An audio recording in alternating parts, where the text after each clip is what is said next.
നമസ്കാരം. മലയാള ഭാഷയ്ക്ക് അഭിമാനിക്കാവുന്ന ഒരു വളരെ പ്രധാനപ്പെട്ട കാര്യം സംസാരിക്കുവാനാണ് ഈ വീഡിയോ ചെയ്യുന്നത്. മലയാള ഭാഷ ശ്രേഷ്ഠ ഭാഷാ പദവിയിലേക്ക് ഉയർന്നിട്ട് ഏതാനും വർഷങ്ങൾ മാത്രമേ ആയുള്ളൂ.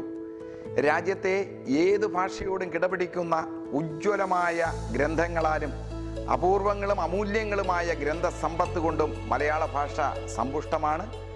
ഇപ്പോൾ ഇത് പറയാൻ കാരണം കേരളത്തിൻ്റെ ചരിത്രത്തിൽ ആദ്യമായി 4 തവണ മലയാളത്തിൻ്റെ പ്രിയങ്കരായ 4 പേർ സരസ്വതി സമ്മാന് അർഹമായിരിക്കുന്നു. ഈ വർഷത്തെ സരസ്വതി സമ്മാൻ അർഹമായ ശ്രീ പ്രഭാവർമ്മയിലൂടെയാണ് 4ാമത്തെ പുരസ്കാരം കേരളത്തിന് കൈരളിക്ക് ലഭിച്ചത്. 1995 ബാലാമണിയമ്മയ്ക്കും 2005 അയ്യപ്പ പണിക്കർക്കും 2013 സുഗതകുമാരിക്കും ലഭിച്ച അപൂർവമായ ബഹുമതിയാണ് 12 വർഷങ്ങളുടെ ഇടവേളയ്ക്ക് ശേഷം ശ്രീ പ്രഭാവർമ്മയ്ക്ക് ലഭിക്കുന്നത്. ആധുനികതയുടെ കരുത്തും പൗരാണികതയുടെ ശക്തി സ്രോതസ്സും ഒരുമിക്കുന്ന അപൂർവങ്ങളായ ഒരു കാവ്യ സൃഷ്ടിയാണ് ശ്രീ പ്രഭാവർമ്മയുടേത് എന്നാണ് ജൂറി അഭിപ്രായപ്പെട്ടിട്ടുള്ളത്. റഷ്യയിലെ സർ ചക്രവർത്തിമാരുടെ കാലഘട്ടത്തിലെ ഭരണകാലഘട്ടത്തിലെ സംഭവങ്ങളും ചരിത്രങ്ങളെയും കോർത്തിണക്കിക്കൊണ്ടുള്ള രൗദ്ര സാത്വികം എന്ന കാവ്യ ഗ്രന്ഥത്തിനാണ് അദ്ദേഹത്തിന് ഈ പുരസ്കാരം ലഭിച്ചിട്ടുള്ളത്. ഇന്ത്യയിൽ ഏറ്റവും കൂടുതൽ സമ്മാനത്തുകയുള്ള സാഹിത്യ പുരസ്കാരമാണ് ഈ സരസ്വതി സമ്മാൻ എന്നുള്ളത് ശ്രദ്ധേയമാണ്.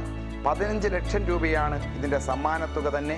KK ബിർള ഫൗണ്ടേഷനാണ് ഈ അവാർഡ് ഏർപ്പെടുത്തിയിട്ടുള്ളത്.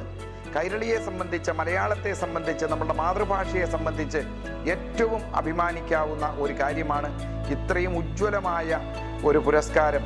22 ഭാഷകളിലുള്ള 2013 മുതൽ 2022 വരെയുള്ള 10 വർഷക്കാലം ഇന്ത്യയിലെ 22 ഭാഷകളിൽ രചിച്ച ഗ്രന്ഥങ്ങളെ മുഴുവൻ പരിശോധിച്ച് അതിൽ നിന്ന് അവസാനം 5 ഗ്രന്ഥങ്ങൾ തിരഞ്ഞെടുത്ത് അതിൽ നിന്നാണ് ശ്രീ പ്രഭാവർമ്മയുടെ രൗദ്ര സാത്വികം എന്ന ഈ മഹത്തായ ഗ്രന്ഥം സരസ്വതി സമ്മാന് വേണ്ടി തിരഞ്ഞെടുത്തിട്ടുള്ളത്.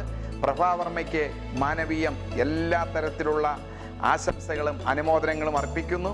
ഒപ്പം തന്നെ കൈരളിക്ക് കൂടുതൽ വിലപ്പെട്ട ഗ്രന്ഥങ്ങൾ ഇനിയും സമ്മാനിക്കാൻ അദ്ദേഹത്തിന് കഴിയട്ടെ എന്ന് ആശംസിക്കുന്നു. മുൻകാലങ്ങളിൽ ഈ സമ്മാനം ഇങ്ങോട്ടെത്തിച്ച ആദ്യത്തെ കവിതയുടെ മാതാവായി കണക്കാക്കുന്ന ബാലാമണിയമ്മ, അതുപോലെ തന്നെ പിന്നീട് അയ്യപ്പ പണിക്കർ സാറ്, പിന്നീട് സുഗതകുമാരി ടീച്ചർ, ഇവർക്ക് ശേഷം ഈ മഹത്തായ ആ ഗണത്തിലേക്ക് എത്തുവാൻ ശ്രീ പ്രഭാവർമ്മയ്ക്ക് കഴിഞ്ഞു എന്നതും അഭിമാനകരമാണ്. കൈരളിയുടെ ഈ മഹത്തായ സംഭാവനയ്ക്ക് കൂടുതൽ ഊർജം പകരാൻ ഇനിയും അദ്ദേഹത്തിന് കഴിയട്ടെ എന്ന് ആശംസിച്ചുകൊണ്ട് എല്ലാവരെയും മാനവീയം അഭിനന്ദിക്കുന്നു. നന്ദി, നമസ്കാരം.